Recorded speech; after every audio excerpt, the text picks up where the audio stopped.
part 3 on our series on ChatGPT and AI tools for ministry. This week, I welcome my friend Kenny Jahng. Let's do it.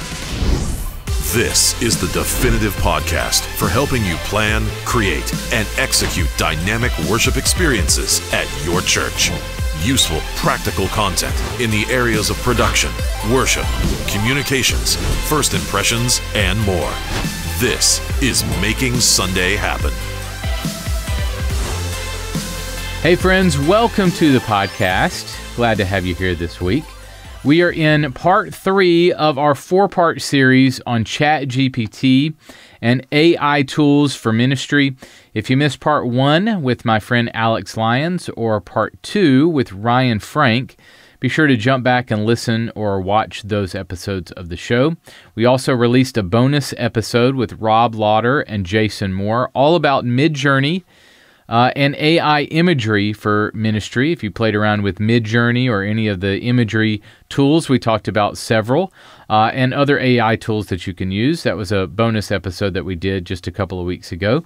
Be sure to check out that episode as well. It's all at makingsundayhappen.com. You can catch us on YouTube or Spotify or Google Play, wherever you get your podcast at. But it's all there in the feed at makingsundayhappen.com if you want it all in one place.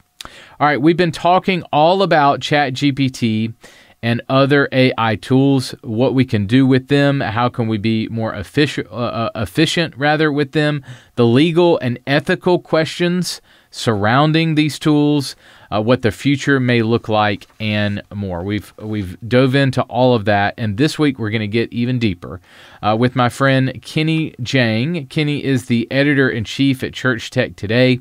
He's the founder of the AI for Church Leaders Facebook group, which is growing pretty quickly. A lot of people in there discovering AI tools. He's really been in the trenches of exploring these new AI tools and what they mean for the church space. Kenny and I and Jason, Rob, these folks in our space, we're great friends. We've been texting and communicating back and forth in groups and in personal direct messages on the use of these tools and the legality and, hey, what did you do and how did you do that? And so I want to bring some of that to you on podcast episodes. So we'll dive right in with my conversation with Kenny Jahng right after this.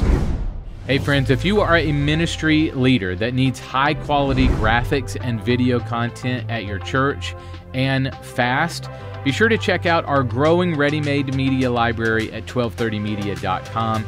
We have 9 product lines of fresh content, including mini movies, motion backgrounds, countdowns, full series kits, themed packs, and more. And we are adding to the library every single day, every single week, fresh content dropping inside the library. You can start downloading your church visuals today, either a la carte or through our annual subscription. It's all at 1230media.com/go for Go Unlimited, 1230media.com/go. Hey guys, on the line I have Kenny Jahng. Kenny is the editor-in-chief at Church Tech Today. He's also a certified StoryBrand copywriter guide and the founder of Big Click Syndicate. The one, the only, there is only one, Kenny Jahng, ladies and gentlemen. How you doing, my friends? How are you doing? I am doing excellent. You're looking great. It's always great to see you, buddy. Awesome. I think we're actually going to be together at NRB this year, right? We are a couple weeks away from this recording. We're probably at NRB right now as this podcast releases. I look forward to seeing you there every year. Thanks, buddy. You too. All right. So obviously last few months have been an exciting time in the world of AI and AI tools. Obviously, AI tools have been around for years, but the lightning speed of several tools over the last few months is just that. If you're trying to keep up, you can't, or at least I can't. Maybe I feel like I'm always behind because I'm seeing the newest and greatest, and we're pretty up on stuff, and I'm still feeling like it's going by lightning speed. How about you? Absolutely. It really reminds me of the day when I used to be a partner at an incubator, Venture Catalyst back in the day. And we used to talk about innovation cycles in dog years, right? In a single year, we would see 7 leapfrogs moments of technology. And we're back. It's back to those days. It really is. It really is. All right. So you've been diving in really ChatGPT and AI tools for churches. You founded this new AI group for church leaders. So kind of walk me through the last few months, just kind of your journey over the last few months with all this. Yeah, I mean, I've been using this new category called generative AI that has shown up on the map, right? And ChatGPT is the media poster child of it. I've been using these tools for over a year now. It's actually more than almost 2 years now, I think, at this point. And it's been just a fascinating journey. November happened. That's when ChatGPT came on the scene, and the press took notice. And since then, it's just been a whirlwind. And I think last month, clearly over 1,000 new AI tools have been released. Excuse me. Yeah. Right. So last month alone, over 1,000 new tools have been released, which means it is dizzying to see what the heck is going on in this space. But it's fun. And it's just one of those things where we need each other as peers, especially in the ministry space, to see, hey, what are you doing over there in your corner? Well, this is what I'm doing over here in this corner. What's working, what's not? Because a lot of it's like the old saying, let's throw everything against the wall like spaghetti, see what sticks. And most of the things won't stick, but the only way to understand how to use it best for ministry purposes is really trying to find other like-minded innovation leaders that are just trying this stuff out. And that's what's been happening over the last couple of months. It's just been talking to a lot of other people, just trying to see how can we use these tools for good. So let's define some terms here. And later on, I want to get into the ethics of it. Definitely ask some of those type of questions. But let's start defining some terms. So for the layman, maybe walk through AI, ChatGPT, maybe define this for us. Absolutely. So we've been living with AI all around us in the past, and most of the time it's in the background. So whether it is when you pull out your GPS or Google, you do a Google search and there's an autocomplete, or your Amazon recommendations or your Netflix queue, right? There's all this stuff where there's machine learning going on. Basically, we're taking advantage of the computing power that's bigger and faster than the human brain, and just putting brute force, brainiac powers to solve questions and problems and actually analyze stuff. Recently, what happened was there was a layer of natural language processing that has been put on top of this. And so you no longer need to be a brainiac, a coder, a scientist to be able to interface with the AI machine. Natural language processing allows us to basically talk like we're talking to somebody else conversationally.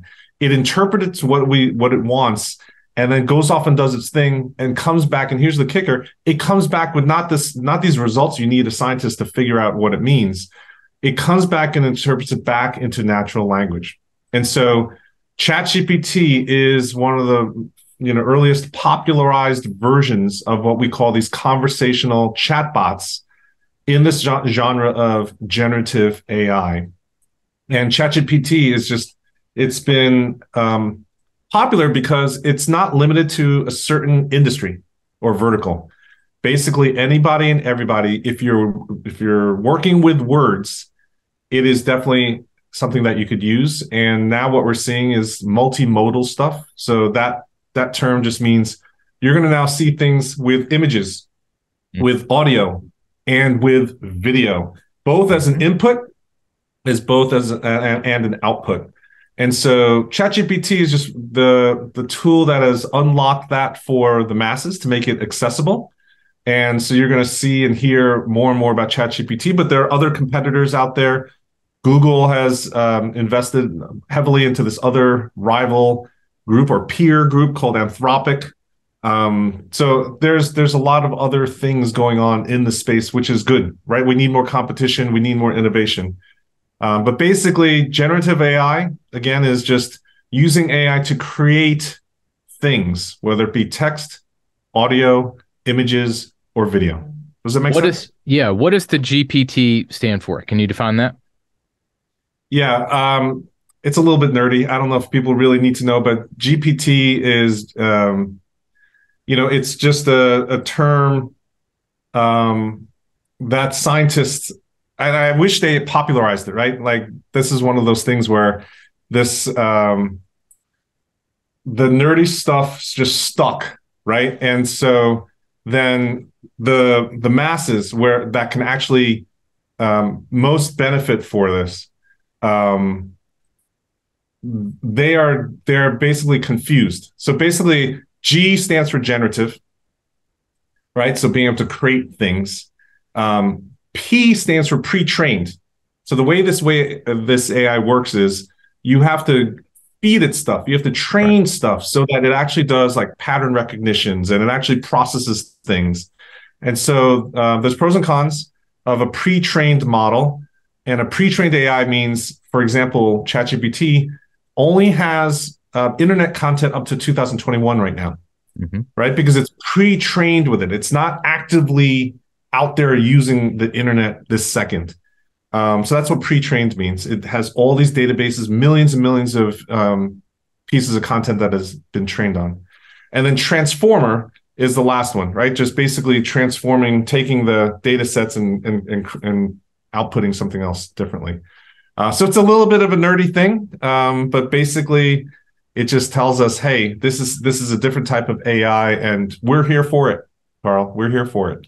We are. So let me camp out on the pre-trained aspect of this for a second, because there is a website, and this probably moves us into imagery a little bit, but there is a website, multiple websites, but the most popular is something like amitrained.com or something to that effect, where you can actually search if my imagery, let's say I'm an artist, if the AI is trained on my work.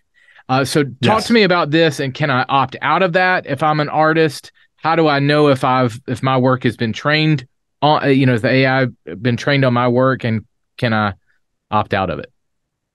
Yeah, absolutely. So I think one of the sites, it's similar to what you're talking about. It's called Have I Been Have I been trained? Trained.com. Yeah. Forgive me. .com. And so there you can upload an image because artists have a big concern about this stuff. Mm-hmm. Or you can copy paste a long swath of text from your book or from your articles or from anything that you've published.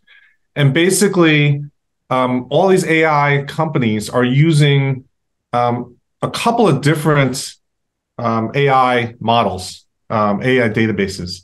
And so it basically goes off and searches, I think it's almost like 6 billion items that are in the databases, and says, hey, is this a match? Is this something that's been in there? And then you can opt out, right? So I think at this point, and it continues to grow, there's over 1 billion images that are opted out. And people are seeing that. Now, ChatGPT, for example, and this is just one of those things for church leaders in particular, Carl. We don't want to put necessarily anything that's sensitive, pastoral care issues, right? So if I'm counseling you and we have a meeting and say there's an addiction in your family, or there's job loss or something, right? You don't want to put that necessarily and say, hey, I'm meeting with Carl that he has addiction in the family. How do I help? How to best help that? What's the biblical worldview? So you might do research with ChatGPT, but we know that for the most part, all these AI models are training data, meaning it's using what you put into it to learn and to get better.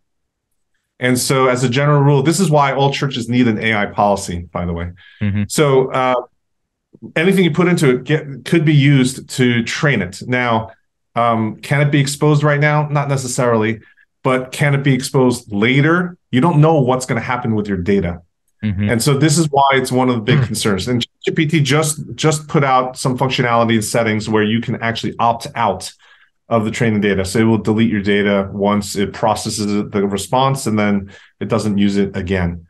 So you're going to see more and more need for privacy controls across all of these AI chatbots, which is definitely coming out. You and I you started this AI group, but I'm in other groups and conversations about like that one about all these leaders from AI. There's a one that just came out today about kind of the godfather of AI that is circulating today that is concerned about how fast we're moving, and and things like that. So there's definitely that out there. Do you want to speak to that as far as the controls, as far as maybe some of these leaders and CEOs of these companies, what their worries and concerns are?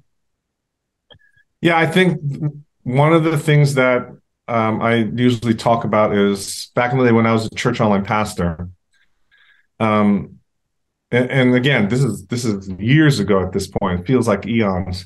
Back in the day, and still today in the digital ministry space, we know that we dream of things in terms of how we want digital ministry to happen, but we're waiting for technology to catch up to our dreams, right?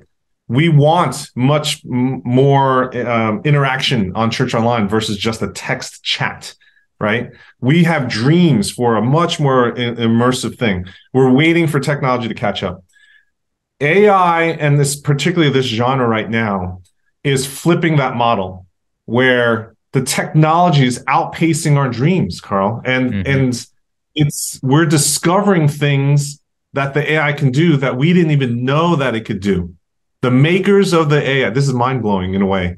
The makers of the AI technologies at this point don't even understand what it can do. So for example, I believe, I think it was at IBM that they realized at some point that it produced a brand new language because it realized English, for example, is just inefficient. And it said, we can come up with a much more efficient language. It created an entire new language. It's not like it created Portuguese or Russian or anything like that. It created an entire new language. And they literally had to back out that learning from the AI because they felt like it was just going too far. Other places, you can see it being very practical. There's another case example where they were tasking it to solve some problems, and it realized a lot of the materials and resources in Portuguese, but it wasn't trained on Portuguese. And guess what? It went off and learned Portuguese. Crazy. It was never programmed. It was never intended. And they didn't even know that it learned Portuguese while it was doing it. But because of the prime directive that it wanted to solve these things, and there was, Portuguese language stuff.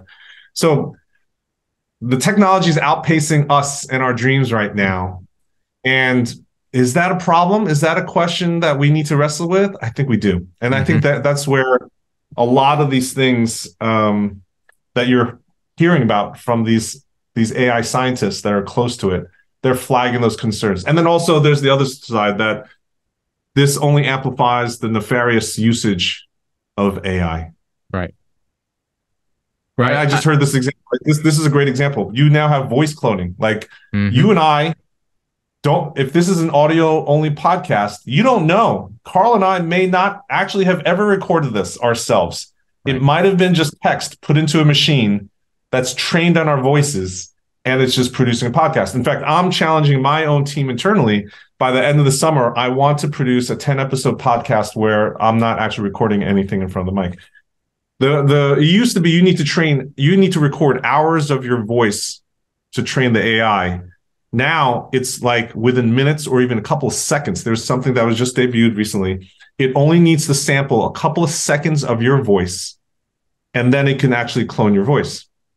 Yeah. So imagine if we called your wife, for example, in a friendly manner, looking for Frank Smith, and she's like, "There's no Frank Smith. You got the wrong number." "Oh, okay. I'm sorry. Just have a great day." And we get 60 seconds of her voice. We could clone her voice, and then we could have it call you and say, "Hey, honey, I need my social security and your social security because we're renewing our passports or something. Can you just give it to me?" Right? So you would trust it because they could literally replicate a conversation with your wife. And can you imagine the phishing that could happen in those areas, right? So the things like that, you can imagine, is just going to become amplified and pervasive. So what do you do about it, right, Carl? What do you do about that? I know. And how do I know if it's real? How do I know if your voice is real? How do I know if your video is real? I mean, video is coming very, very quickly. How do we know if we create stuff? Do we credit what was the painter? Was it the painter or the artist that gave up his award because he admitted this was not me. It was all made in AI. So are we, I mean, it opens the door to all of that kind of stuff, nefarious stuff. And like, is this really my work? Are we plagiarizing each other? I mean, all of that is in question right now. Yeah, I think we have to really grapple with authenticity.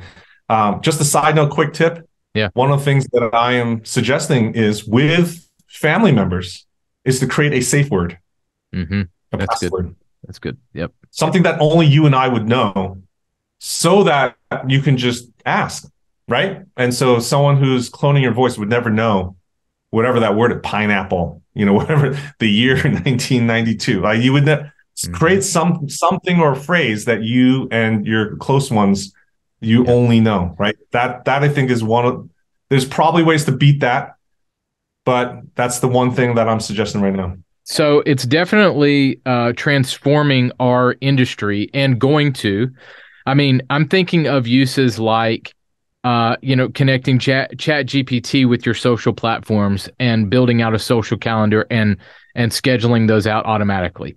I'm thinking of things like podcasts through Autopod or some other service that is, and we can talk about some different tools, but you're producing your content automatically, which takes away the need for audio editors, video editors in some cases. I'm not saying that it all goes away, but it definitely, there's some questions there about, do I need an artist for this? Do I need, do I need a copywriter? I mean, like it's just totally transformed the game to multiple industries. What is, before we move on, I know you've been to several conferences and, are really trying to be on the front line of this. What have you learned and seen from some of the places that you've been? IBM, maybe, and others. Yeah, it's one of those things where there's this sense of wonder, kind of like back in the day. Hey, Carl, you might be too young for this, but back in the day, us old people, when the internet came on, we know the life pre-internet, post-internet. When the internet came, the World Wide Web, there was a sense of wonder. This thing is amazing. We are actually connected to people. Like everything's instantaneous. That type of wonder in terms of innovation is back. And that's what you're seeing when you are gathering innovation leaders in a room and sharing stories and possibilities, et cetera, and really helping to augment each other's vision for what you might be able to do, because you have some experimental knowledge that the other people don't. I'm going to another conference in July that's specific for marketing AI. And I'm looking forward to it because there's very specific applications and use cases for marketing communications, digital, that I believe is going to be revolutionary and just gives you a glimpse of what's down the pike, right? So for the last one, for example, I learned that HubSpot was coming out and integrating ChatGPT-like interface with their system. And if the audience has never heard of HubSpot, it is like a supercharged email, CRM, customer relationship management tool. It's kind of like a CHMS for churches. And being able to create conversational interfaces is going to change everything there. And we're doing that stuff manually right now with church leaders that I mentor, et cetera. So I coached one pastor who wanted to reactivate the volunteers, right? So in post-pandemic, not everyone's back. And the good old volunteers are just not back in force. They need more volunteers. It's easier to reactivate old volunteers who've been trained, who've been safety screened, et cetera, than to recruit brand new ones, right? And so we put all the volunteer database and information into Google Sheets. And then we used a ChatGPT interface to go look at it and say, hey, and this is all conversational. Can you find all the volunteers that have volunteered more than 10 times on the schedule in 2022, but have not been scheduled yet in 2023 more than once? And then it just spit out a report of, oh, here are 37 people that fit that need. Now, then you can find out, are they actively coming to church? When was the last time they give? Is there attendance at a small group, right? So then there's a subset, so that you can have a game plan to kind of go back to them and say, hey, come on board. Do you want to come back to the team? Right? Like, so that type of conversational reporting is definitely available now that you can do manually. But the CHMS, I've talked to 3 CHMS platforms, and they're starting to open their eyes to what AI might be able to do. I'm really encouraged that I know for a fact in the future, it's definitely going to be there. The question is, how do you access that magic right now? Right. But that's what's coming down, right? Yep. Like that's literally Yep. how it's going to change our industry. I want to plow through some kind of practical ways that churches can use ChatGPT specifically, but give me a quick list of we're talking about ChatGPT mostly, but I know that you and I have both been playing with some other tools like Jasper and others. So kind of walk me down just a short list of some of the biggest, most trendy, most flashy tools right now. Yeah, so Jasper is probably my favorite right now of all the paid tools. It is something where you don't need to understand how to construct the prompts. We call the prompts the questions that you ask the AI. It has like 50, 60 templates. It has the conversational chatbots. It has the image generation in it. There's document sharing, just like Google Docs in there, so you can collaborate. So that's what I like about Jasper. It remembers your brand voice, so you can put in stuff like, do we talk about stuff as small groups or community groups or cell groups or life groups, right? That language type of stuff, it can remember all that kind of stuff. So Jasper is one of the key ones that I really like at this point. There are other ones like Copy.ai in that space. In terms of ChatGPT, if you like ChatGPT, there's a tool that our friend Dustin has produced called Magi. Yep. Magi is a great one. Magi allows you to save your prompts, sort things into folders. There's team dynamic stuff there, so that's a really good one. On top of that, there's a mobile app that I like called Poe, P-O-E, that's put out by the Quora folks, and that has a bunch of different types of chatbots in there, so you can experiment, but it's also just quick and mobile accessible. Otter.ai and Fireflies is 2 different AI tools that are very similar that you can actually invite to a call on Zoom. The Fireflies on Zoom is amazing. We've been using it, and it summarizes, it gives bullet points, it records and transcribes. It's pretty impressive. Yeah, and you no longer need an assigned secretary for the meeting, right? That's right. It will transcribe it. It saves the audio. It summarizes it, creates action items, etc. And so now you can give that to, say, Quillbot. This is a workflow that we've tried. Take that summary, put it into Quillbot. Quillbot's an AI tool that summarizes and paraphrases and actually helps you with that.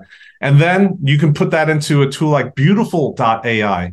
Beautiful.ai is a presentation tool. It takes your text and automatically splits it up into slides, puts graphics and templates and stock photos, and it just creates a whole presentation for you. So imagine if you had a meeting that's a training meeting or a vision night for a church or something for your staff or your volunteers. You record it, put it into get Fireflies or Otter.ai to transcribe it, to take notes, etc. And then you put that into Quillbot to make it a little bit more prose and flowy. And then you put that into Beautiful.ai. You create a presentation in the PDF. You could send that to all the participants that came, right, as a summary. But you could also send it to people that didn't have a chance to come to the meeting, and so that they're caught up, and it's just easier to consume versus going through a hour Zoom recording, right? Just putting on 1.7 to 2x and trying to figure out what the heck happened in the meeting. Yeah. And so there are very practical things that you can do today with AI. Those are the things that, and again, I think it's available everywhere. Canva is the most accessible thing I think that a lot of church leaders probably have access to. Instead of going off and paying for all these things, Canva, if you already have Canva, it has a text generation tool. It has an image generation tool. It even has the presentation version of that as well. So those are just some easy ways that you can start to get, dabble and wet your toes in AI. Good. All right, I want to plow through. We've kind of spent a lot of time on other things, which I love. I wanted to ask you about, but let's kind of plow through some practical ways. And you've mentioned several, but let's hit on some additional ways that churches, specifically ministry leaders, can use AI. So let's really get into the worship experience and maybe Bible study materials, how I could do pastoring better, some of that kind of stuff. Yeah. So as a church online pastor, my vision always goes to the online worship service first, right? And so imagine if you had the manuscript of a sermon and you're able to get access to that before the service. You could literally put that into AI and ask it, hey, I'm going to have a live chat window. I want to have several engagement-driven questions that I can put into the chat throughout the service. Can you please do that? And can you give me approximate timestamps? This sermon should go 35 minutes. And so based on that estimation, can you give me some general timestamps of when I should put what question and put it into a table format so it's easy for me to read? That's a very powerful way that I think that a live chat host then could use. Imagine doing that and giving that to volunteers who are moderating the chat every Sunday. Just that one thing, Carl. Can you just imagine that, right? That just opens up a lot of possibilities. It saves the pastor time from coming up with those questions. Absolutely. Questions. So there's questions that come up in the sermon all the time. A lot of times you have people who go to church online that have never stepped foot in the church before, right? And so, and a lot of times as churches, we say all this inner circle language, right? Like there's jargon that we talk about freely, but an outsider doesn't know. And so that's a very common thing that happens in chat. What does he mean by this, like, fruit of the spirit? What fruits? What? Like, and so they'll ask questions. Imagine giving them access to a chatbot that they can quickly put that question in and then get something back that they could use to modify quickly and put it back into the chat. Does that take away from worship central? Does that take away from the personal aspect? Are pastors going to be worried? I don't want to replace people with a robot. Like, what? Relieve my concern there. Yeah, I think that's one of those things where every person, every ministry, every leader needs to understand how far you lean into the AI. And again, I think this is one of the things where you need an AI policy for your church, but you also need live discussions with your teams. Mm-hmm. Time and time after again, I've been with leaders, both of ministries and with churches, where they themselves have not been actively really dabbling in this AI stuff. And their belief is that their staff aren't either. And I think there have been 3 times where we've gone out of the office and pulled together just some random people that are close by. There's one in New York City. I was in a nonprofit office. We were about to go out to lunch. We said, hold on, let's just hang out at the reception desk. And when we found the next 10 people that came by, and we asked them all, how many people are using AI? Know what AI is? More than half of them said yes, they've been using it. They've tried it. The other half haven't. And 3 of them said, all day, every day. That was the phrase. And that blew away the executive director of the nonprofit. Every day, all day? You mean at work too? And the answer is absolutely at work too. And so that's why you have to talk about it, because I think people will start to understand what are the cultural norms for our organization and what are the best ways, and where's the places where it's gray area or the no red zone we shouldn't be using in that manner. I think you bring up a good point, and that, one thing I've been encouraging ministry leaders is lean into it to help you do ministry, obviously. If there's things that you're concerned about, which I think a policy would cover, stay away from that, or just realize how you're going to use it in order to help you do ministry better. I mean, for instance, if you put your sermon in and have it spit out 2 blog articles for you, let's just say, you can review those articles and tweak where you need. That's a help to you that is in your voice because you trained it with your own sermon. And it's going to spit out an article that you then can review before you publish. So it's not doing anything that you don't have control over. So that would be an area where it would help you in ministry. So just kind of, I agree with you there. Let's realize what we're going to use it for, what we're not going to use it for. All right. So let's dip through these pretty quickly. Bible study materials, pastoral care. Tell me some ways I can use AI for both of those things.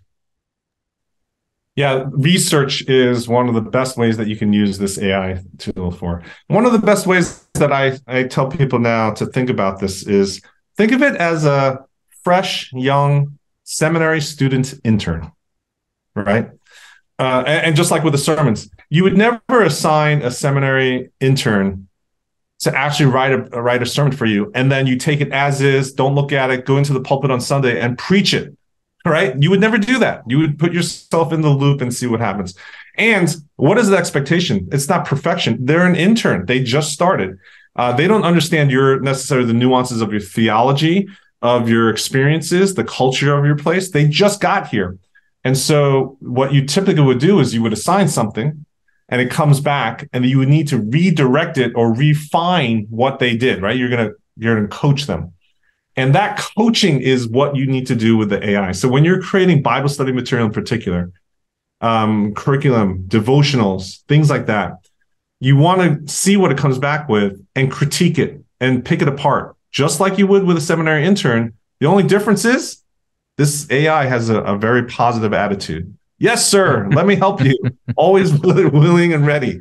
Never lazy. Always on the job. And so that's where what you want to do is you want to say, hey, I liked the questions you came up for the discussion guide for the small groups, but number 3, I don't like that question. Number 7, I don't like that question. Let's cross out number 7 and replace it with something else. Number 3 is great. Why don't you put it into the perspective of, the Pharisees or something, right? And so you want to help redirect. It's called conversational chatbot for a reason. It's conversational for a reason. So that would be my best advice there to when you're crafting materials like that. So let's talk about streamlining church communication. What can it do to help me produce more content and get it out there? Yeah. So one of the best ways to use generative AI is for content production. And so for me, in the church comm space, it can touch almost every workflow that you do, whether you're writing stuff for your bulletin, your announcement scripts that would be, given from the stage, meeting agendas, project planning, website copy. There's all these things that you can do. One great way to do is, let's talk about emails, your email newsletter. You now have the ability to segment your emails. We all know that we should be personalizing and segmenting our messaging as much as possible, but we just don't have the time, manpower, bandwidth, et cetera. Imagine if you now can take the core announcements, some email that you're going to send out, and then go back and say, hey, can you reframe this and write it so that it's intended for the youth in our church instead of the adults? And then you can send the same type of announcement in a different voice, highlighting different benefits that a youth perspective might value versus adults. Can you do it for the women's ministry versus the men's ministry? Can you talk about it from a long-term perspective in terms of tying it back to your vision, give it your vision statement, your mission statement? So there's all these things that you are able to repurpose on purpose. That's one of the best things that AI can do. AI can really help you repurpose on purpose. And then also brainstorm, right? You want to go back to brainstorming in ways so that you're not in a rut. You don't have writer's block, and you find unique ways, compelling ways to get the message out. So I want to encourage people to go read an article. We'll put a link to it in the show notes you've gone through like 12 major ways that ministry leaders can use ChatGPT, especially. I'll just hit on a couple. We just don't have time to drill into all of them, but I want to encourage people to go and read this. Obviously, boosting social media presence. We talked about some, organizing, promoting events, creating educational resources, fundraising events, preparing sermons and talks, Christian literature. One thing that I really hit it hard with when it first started is it going to be theologically sound, or is it going to have a bias to it? When it first started, I really hit it, and I've talked about this before, but I hit it with things that, from a political standpoint, from both sides, to see which way is it going to lean.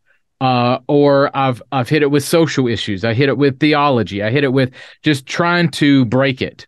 And there definitely was at the beginning, there was some bias on some social issues. And so we do need to realize that it's trained by certain places and certain people. But I think there's a refining process that can happen, that we can put stuff in, write me a sermon on Luke chapter 2, and it's going to get mostly correct. I'm going to review it and go, that's off theologically a little bit. Let me change that line and that line. But this is like you said, an intern, it's really going to help me get down the field. Whereas like an intern, they may or may not be super solid in their theology at first. Maybe they need some time to mature in their faith to get there. So I think that analogy really works, of you're going to have to tweak and refine anyway, but at least it can help you get down the field. So talk to me about that a little bit, about maybe some of the biases or dangers that we need to be aware of. Yeah, absolutely. So you got to remember, it's pre-trained AI. So think of, it has all of Wikipedia in there. There's got private databases. It's got about 10% of the internet in there.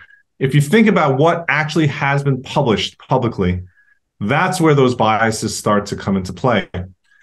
And so, again, in this conversational way that you would talk to an actual seminary intern, there probably are ways that you can start to think through, how do I actually, in advance, influence the seminary intern that's going to go off and do the work, instead of having to correct it on the back end. And so can you find, one of the things that we were testing with at one church is they have a pretty large page of statement of beliefs, as well as their values for their church. And so we copy pasted that in and say, hey, we're writing something for this church. Here are our belief statements. Here are our values. And they actually had a denomination. So they actually said, we're part of this denomination, which typically signals some sort of theological leanings. Now we're going to produce Bible study materials for XYZ topics, right? And one of the questions that I think I call it like a little bit of an inception thing. In terms of inception, you want to help it help you help it, right? And so you want to ask the question that says, I'm concerned about theological bias. What questions do you have for me that will help you make sure that you are producing materials that will be a good fit? So before you go off and do the Bible study materials, literally ask. It's what you would do with a seminary intern. So what questions do you have? Ask it to ask you, so it can help its job when it's producing something for you. Good. All right. As we wrap up, let's hit on some last ethical issues. Talk to me about maybe some of the security concerns, maybe lack of human connection. Like, where are we going with this thing that is concerning, especially for ministry leaders? I think that you hit on a great point there with helping it help you spit stuff out.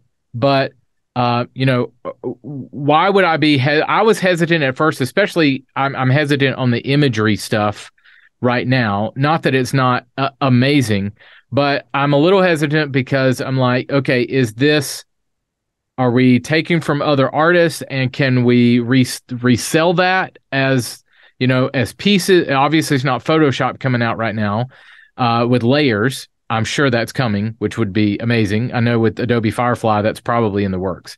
And I think with that, maybe there's some more legal. It's a little bit more legal, but there's some questions and ambiguity out there, some gray area of. I think that maybe are making ministry leaders a little hesitant to, like, how much do I need to jump into the deep end here, or I'll let it help me in some areas, but so how do we wrestle with that? Yeah, absolutely. I co-wrote an article with Carrie Newhoff. If you Google the ultimate guide for AI for pastors, I think you'll find it, or if you can search it on the site. And there are a bunch of questions that we actually, posited that you should be discussing with your staff. Ethical considerations and expectations is definitely the top category. You must start to think about this. And there's just some questions that I would start to ask. There's no right or wrong answer.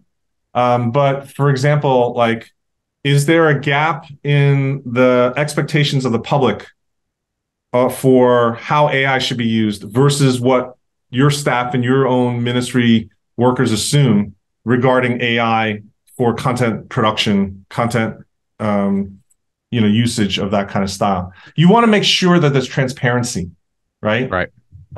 Even between you and your staff, so your workers, your volunteers, is there an expectation for the materials to be produced 100% by human generated content, or is using AI okay? At what point do you actually have to be transparent in terms of attribution that says, hey, this was actually produced by AI or aided? I think eventually it's going to be like Google. Like, do you put attribution that you used Google to learn about a topic and searched for stuff? No, not anymore. Right. But there is until we get to that point where it's normalized across all of society, those types of, just like when you borrow a sermon illustration or theologic points from another sermon, do you need to disclose that? I don't think there's a clear answer when you're using AI, especially because it's not taking from one specific explicit source. You're taking from the entire data set that it's managing pattern recognition and producing something. Another big question is, is the spiritual impact of something that AI might have helped produce, like a prayer, a devotional, is the spiritual impact actually compromised if AI is involved with producing it? Is it less spiritual? That's a big question. I recently had a big, almost like a brouhaha fight that broke out at a restaurant because we had a bunch of church leaders and we're talking about this stuff. And, what happens when work with the AI, an AI sermon produces more compelling and more productive sermonizing than something that's produced by your own pastor? That a sermon that's written with AI brings more people to baptisms, confession of faith. At what point do you say that we don't want that? We don't want professions of faith. We want just human generated content, that there's a spiritual. So most pastors, when you put up this question, because in the future, and again, I put this in the AI for Church Leaders group, in the future, 5-10 years from now, there probably will be humanoids that have the ability, like robots, kind of like, Data or C-3PO, but really humanized, right? Mm-hmm. At some point, they're going to be preaching androids, humanoids. Is that okay? And most of the answers from the pastors and church leaders are like, no, that's absolutely impossible. You cannot do that. There's a spiritual component. You must have humanity from the pulpit. But forget about all of the pastoral care stuff. Just for the preaching function, my question is, what if that thing actually brings more people to Christ more consistently and disciples people and has spiritual inspiration and actually gives much better Bible literacy to your congregation than the church down the street that doesn't use any AI at all? What do you do with that? That's a big question to ask, because that is coming. And I can tell you, it probably is much closer to a real case example than you think. Well, I mean, everything is just moving so incredibly fast. And so I'm sure when this podcast comes out, I had Jason Moore and Rob Lauder on, and we're like, we've got to release this right now, because in 30 minutes, it's all going to be a mute point. So, man, same thing with you. I'm sure we'll chat again in a couple of months on the podcast or wherever to catch up on this and kind of see where we were right and see where we were, wrong in our projections of where this is going. So, man, thank you for your time today. Really appreciate these ideas, and man, keep it up in the space. You're doing a great job. Awesome. Love what you're doing here, and we look forward to talking to you soon. In creating the flow of your worship service, you are creating the experience for the people that attend. In placing elements of your service in the order that you want, you determine the journey in which they go on. So how can you make it more dynamic, more exciting, more cohesive, more memorable? Well, in our ebook, Creating a Dynamic Service Flow, how to plan experiences that inspire, I give you 7 quick tips for your worship experience flow. Tips like how to plan ahead, tips for taking your audience on a journey, how to focus on transitions in your worship experience, and more. You can pick up a copy of the ebook for only $5 on our website at 1230.media/books. That's 1230.media/books. The show notes for this episode are available now at makingsundayhappen.com. Well, thanks for being here this week, guys. Be sure to subscribe to our show so you never miss an episode. You can find our show at makingsundayhappen.com. All the archives, all the goodies, all the freebies, all the things are right there for you. makingsundayhappen.com. We'll be on the lookout for a bonus episode coming to your feed this week. This will conclude our ChatGPT and AI Tools series. I'll be talking with Dustin Stout, the creator of Magi. And Magi is an awesome tool for you to superpower ChatGPT. And Dustin has created this amazing tool for you to organize your prompts, save your brand, have it read websites, and more.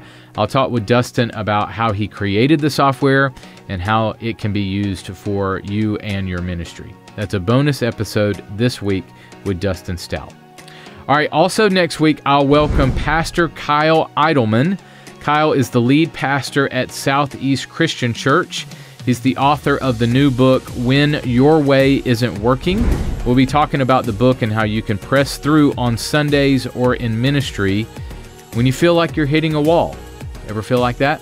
I have many times. And if you feel like, man, my way just is not working, we're going to talk about some ways to break through from that next week with Kyle. Well, in the meantime, go make Sunday happen. Go make incredible worship experiences happen at your church this weekend. I'll catch you next week.